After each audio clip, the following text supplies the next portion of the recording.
అన్న ఇది సదాశివుని జాతర ఎన్ని రోజులు నడుస్తుంటుంది? సదాశివుని జాతర 3 రోజులు. ఉమ్. బసవ జయంతి బసవ జయంతి రోజు తెల్లారి. తెల్లారి. ఇది 3 రోజుల కార్యక్రమం.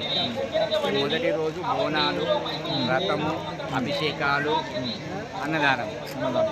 రెండవ రోజు శివపార్వతుల కళ్యాణం, వ్రతము మరియు అభిషేకాలు, కుంకుమార్చనలు, 3 రోజులు భోజనం. మొత్తం భోజనాలు ఇక్కడనేనా? మొత్తం 3 రోజులు సదాశివం ట్రస్ట్ మాత్రమే కొట్టిపల్లి గ్రామ ప్రజలు మరియు కురుకూరు గ్రామ ప్రజలు భోజనాలు పెట్టడం జరుగుతుంది. ఫస్ట్ రోజు మొదటి రోజు కొట్టిపల్లి వాళ్ళు, రెండవ రోజు కొడుకు రోజు, మూడవ రోజు కూడా కొడుకు వాళ్ళు. దాతలు ఎవరైనా పాల్గొంటారు.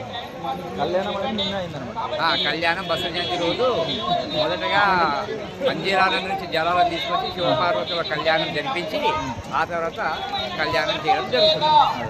కానీ ఇంత అద్భుతంగా అవుతుంది కదా, ఇక్కడ ఉన్న వాళ్ళకి అందరికీ ఏం ఇబ్బంది కాకుండా. ఎలాంటి ఇబ్బంది లేదు. మంచినీటి సౌకర్యం కానీ, భోజన సౌకర్యం కానీ, మరియు చల్లని వేయించడం అంటే అంబలి కానీ, మజ్జిగ కానీ, ఎవరి దోషం భక్తులు వాళ్ళ సమకూర్చుకొని వచ్చినటువంటి ప్రజలకు ఎలాంటి ఇబ్బందులు రాకుండా చేయడం జరుగుతుంది. చాలా బాగా, చాలా మంచిది. సదాశివుని దగ్గరకు వచ్చి మొక్కిన భక్తులకు అందరికీ కోరికలు కోరి చాలా చాలా అద్భుతంగా ఎంత జనాలు కూడా కవర్ చేయొచ్చు.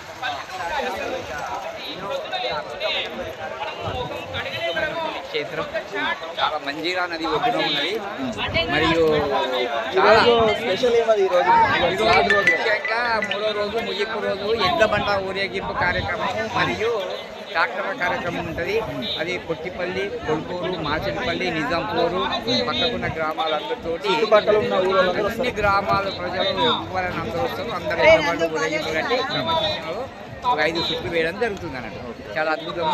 రైతులకు కూడా పంటలు కూడా బాగా పండుతాయని ఒక నమ్మకం, మంచిగా పండుతాయి ఇక్కడ. అంటే ఎన్ని రోజుల నుంచి జాతర అవుతుంది? గత వెనకటికి మాత్రం కూడా చాలా రోజులు చేసినట్టు. ఇప్పుడు ఇది 19వ అన్నట్టు. పెట్టి 19వ 19వ వార్షికోత్సవం. మధ్యాహ్నం కొద్ది రోజులు బండ్లు పెట్టేది 19వ వార్షికోత్సవం. కరోనా టైంలో కరోనా సమయం లోపల ప్రభుత్వం ఇచ్చిన నిబంధనల మేరకు దాన్ని బంద్ పెట్టకూడదు కాబట్టి ఆ నియమ ప్రకారంగా జరిపించడం జరిగింది. కాకపోతే తక్కువ మంది లోపల. Okay okay.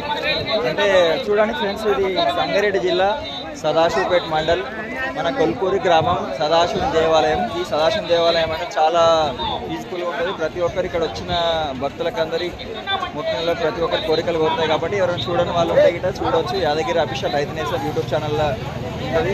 సబ్స్క్రైబ్ చేసుకోండి, షేర్ చేయండి, లైక్ చేయండి. వ్యూవర్స్కి అందరికి ధన్యవాదాలు. ప్రతి ఒక్కరు ఇక్కడ వచ్చి దర్శనం చేసుకోవాలని